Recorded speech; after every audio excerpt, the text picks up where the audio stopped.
Un jour, j'avais une vingtaine d'années. Je me promenais dans la rue en allant à mon cours de danse et je suis entrée dans un café.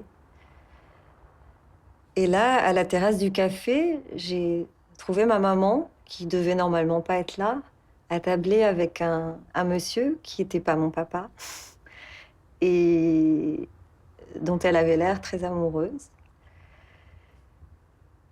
Et j'étais assez gênée de les trouver comme ça, elle aussi. J'ai compris qu'il se passait quelque chose entre ces 2 personnes. Et je me suis dit que ma maman avait probablement un amant, ce qui arrive dans beaucoup de familles. Et voilà, j'ai attendu un peu d'en savoir plus, sauf qu'elle ne m'en disait pas beaucoup plus. En revanche, il se trouve que j'ai croisé cet homme à d'autres occasions et qu'on a commencé à développer une relation. Il s'intéressait à moi, il me demandait ce que je voulais faire comme études, il m'invitait à prendre un café, il me parlait aussi de ma mère.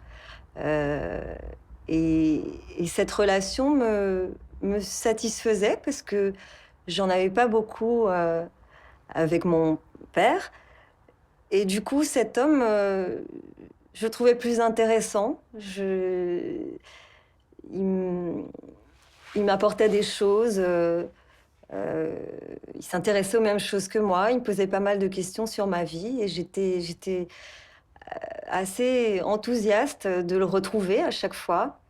Et puis un jour, il m'a confié un manuscrit parce qu'il écrit des livres, hein, et comme je faisais des études, de lettres à l'époque, il m'a demandé ce que j'en pensais et lorsque j'ai lu le livre, et que je me suis attablée avec lui face à face pour lui dire, heu, ce que j'avais aimé dans le livre, eh bien, en échangeant, je me suis aperçue qu'en fait, ce livre, c'était notre histoire, à lui et à moi, qu'il avait écrite et qu'il m'avait confiée pour en fait me révéler qu'il était mon vrai père.